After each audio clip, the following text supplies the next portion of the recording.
All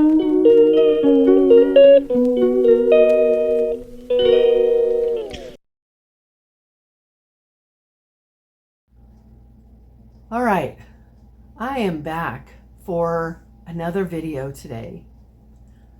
For those of you who don't know, my name is Donna, and this is Fancy Fiber Forum. I just got finished recording a yarn video. If you'd like to watch that and you haven't, I invite you to go and do that if you love yarn as much as I do.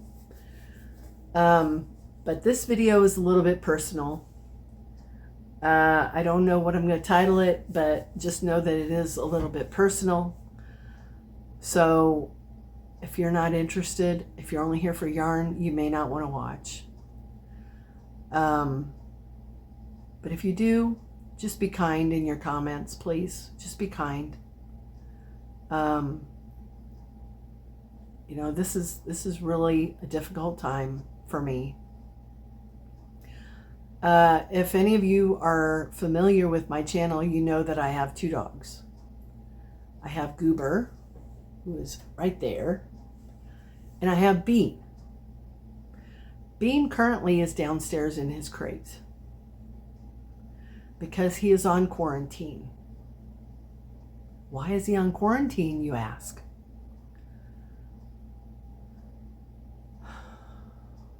For 10 days. He's on a rabies quarantine because he jumped the neighbor's fence and mauled their dog.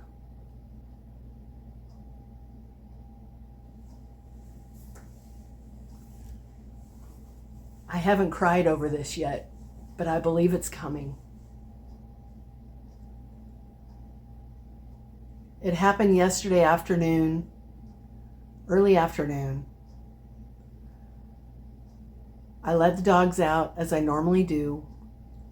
Sometimes I'll look out my window to see if her dogs are out. And I don't remember if I did yesterday or not, but I let them out.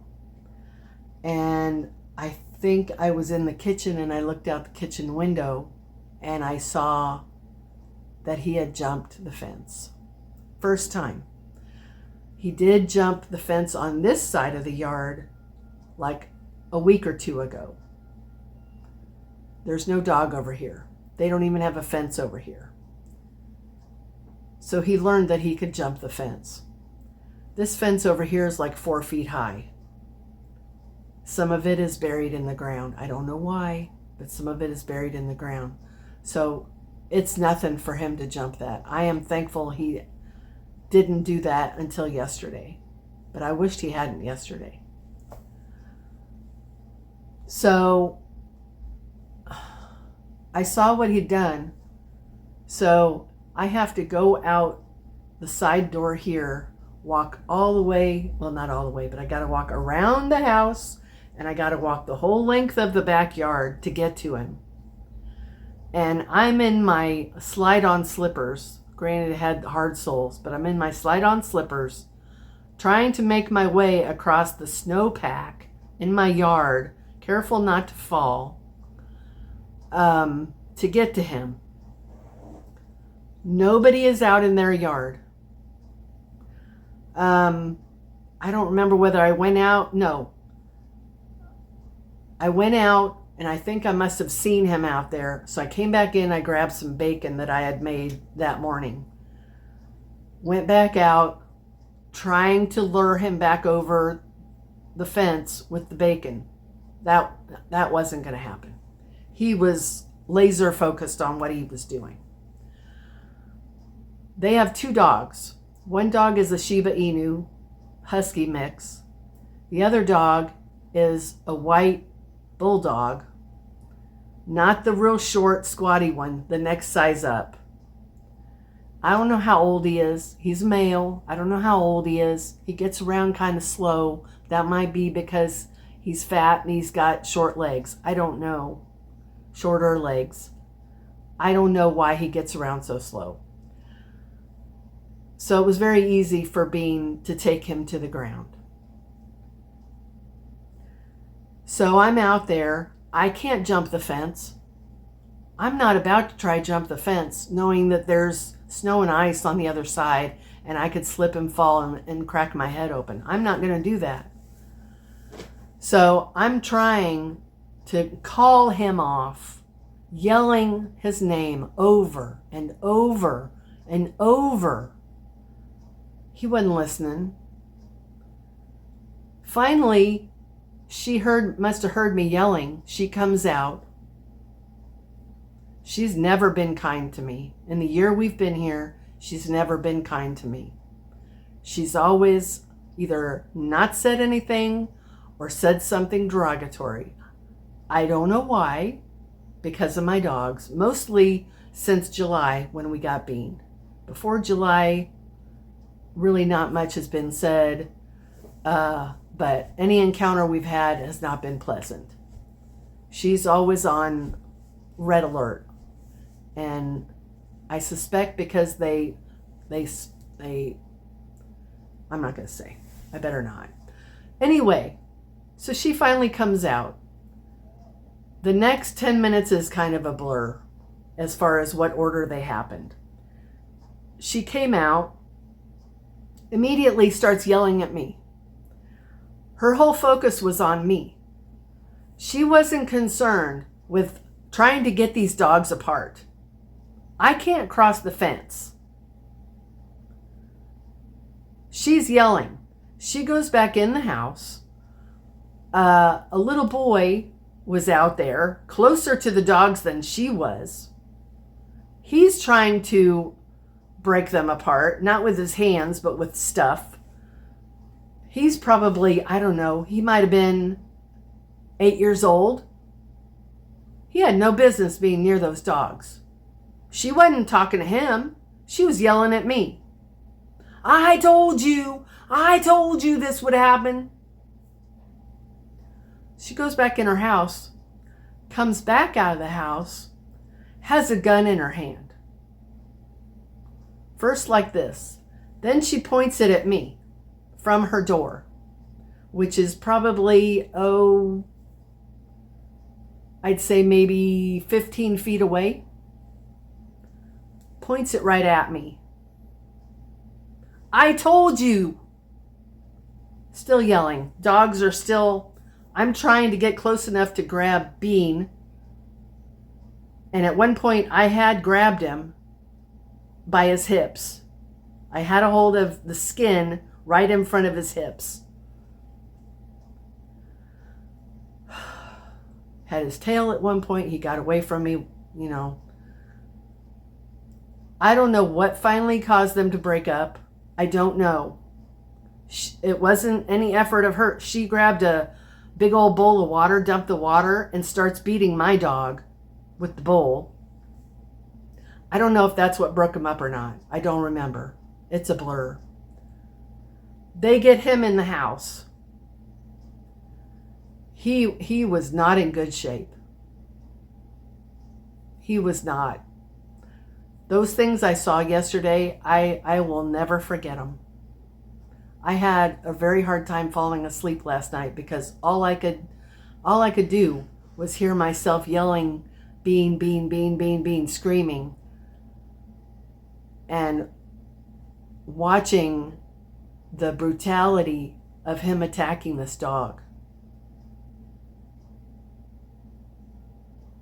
I don't know how I fell asleep, but I finally fell asleep.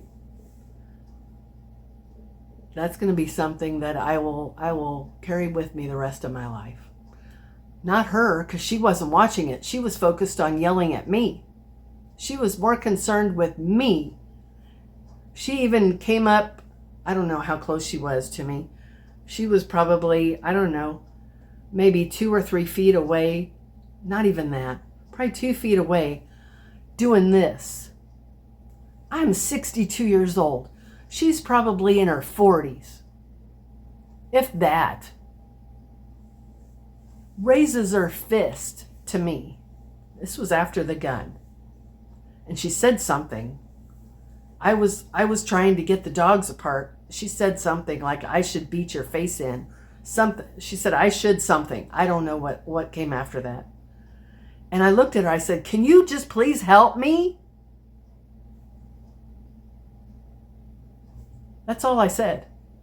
I wasn't calling her names. She was calling me the B word over and over and over and over and over again. I've never done anything to her. I've never done anything to hurt her. Why am I a B word? Why? Because my dog did something that I didn't expect my dog to do? I was rattled for the rest of the evening. I couldn't even stop shaking for the first hour. I came in, put Bean directly in the crate. He's got blood on his face. And I knew I needed to call somebody. So I called animal control. First thing I did, called animal control. Told them what happened. She took a report over the phone. She said, and by now it's, I don't remember what time it was. This was, it happened just before 3 o'clock, if I'm not mistaken. So, it was like 3:30 by the time we got off the phone. So she said that an officer would contact me today. I didn't know what time. I got up about 8:15, thinking they would be here first thing in the morning. They didn't come till noon. I didn't get a phone call first. He just pulled up. He was very kind, very understanding. He was good at his job. So, Matthew, if you happen to watch this, thank you for being so kind. So, he took the report. He needed to take a picture of the dog, so I took him downstairs. He took a picture of him. We talked some more. And then he said he needed to go next door and talk to her. I said, just fair warning, she's not kind. She will probably have an attitude. He said, that's fine.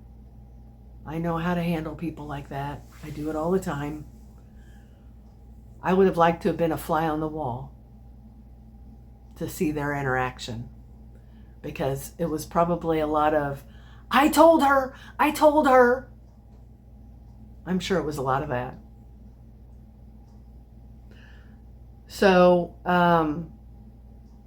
he told me what my options were. And frankly, you guys, I don't trust this dog anymore.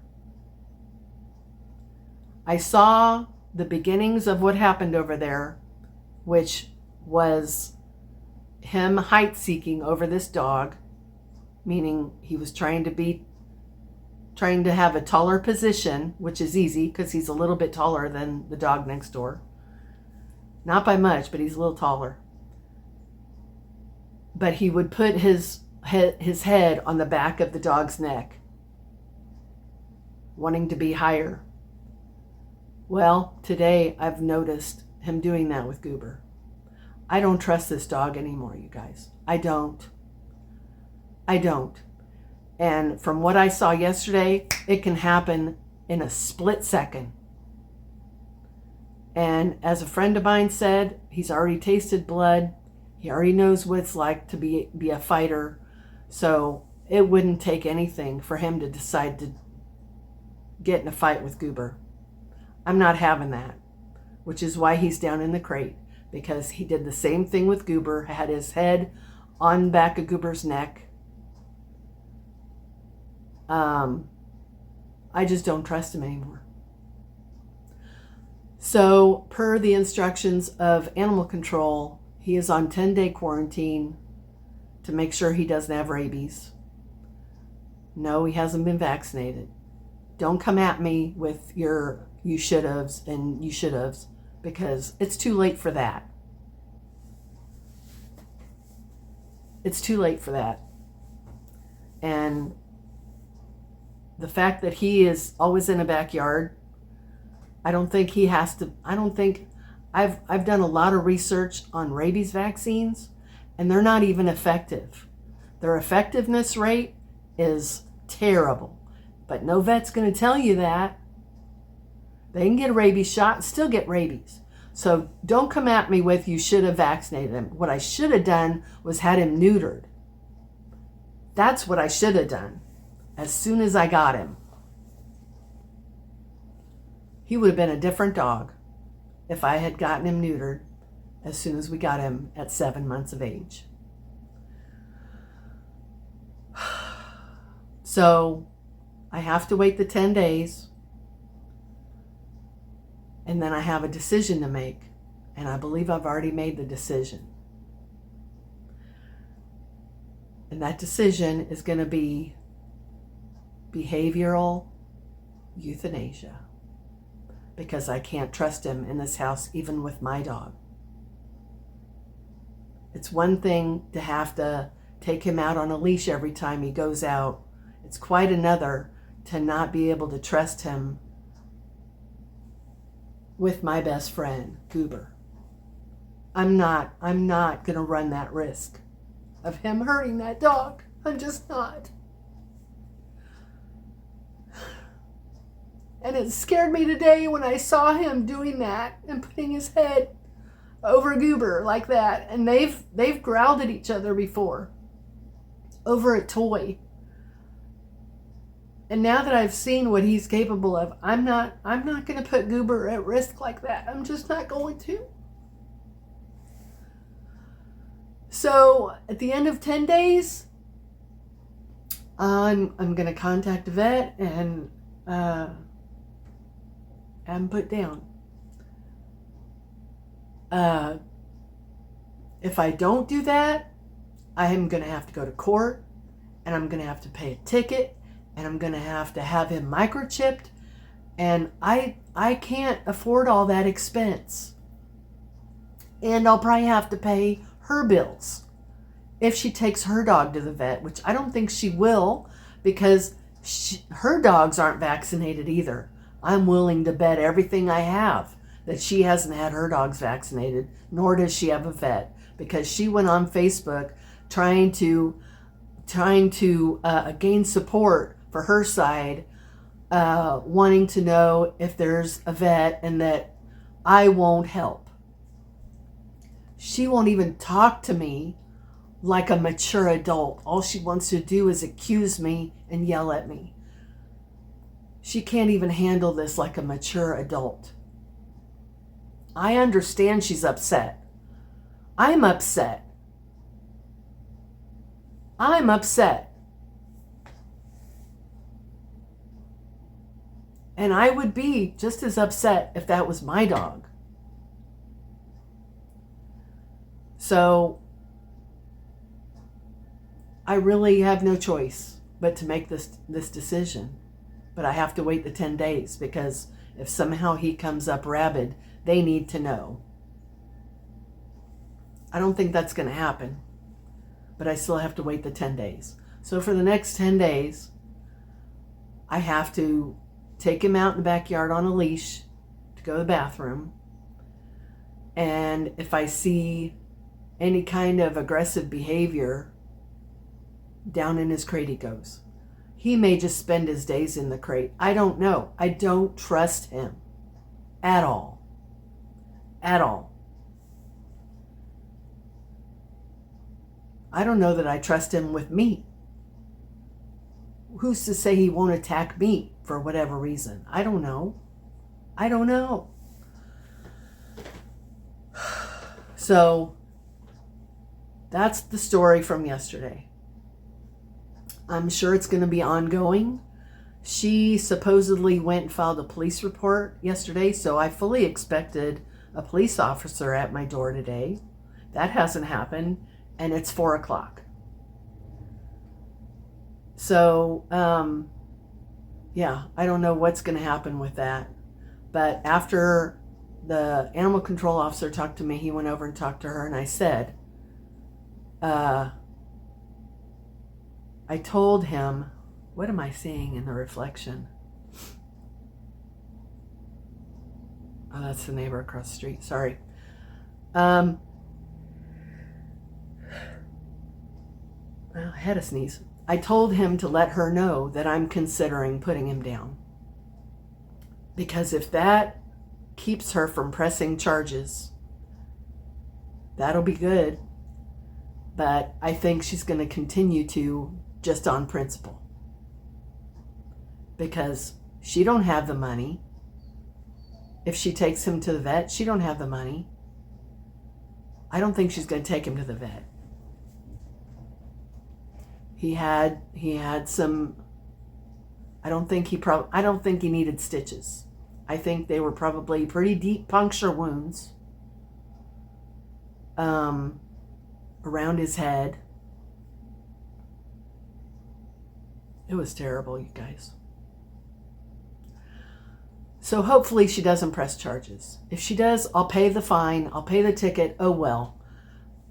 But the bottom line is this dog. I can't trust him. I can't trust him. So I just wanted to put that out there. I'm probably going to regret it. Maybe tomorrow I'll take it down. I don't know. I might. But I needed to get it off my chest.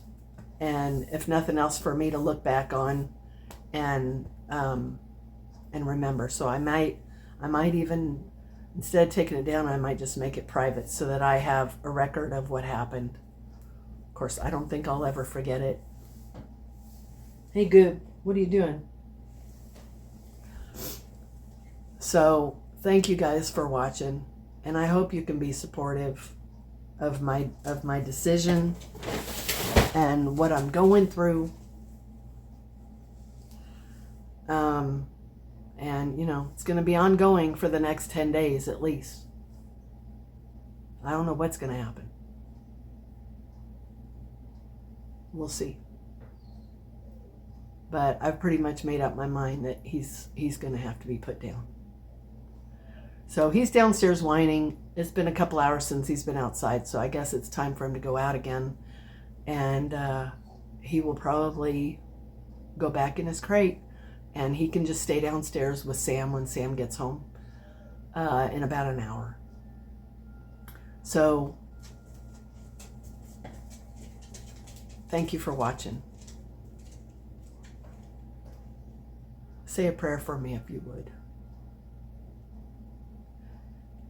Till next time, take care. God bless you.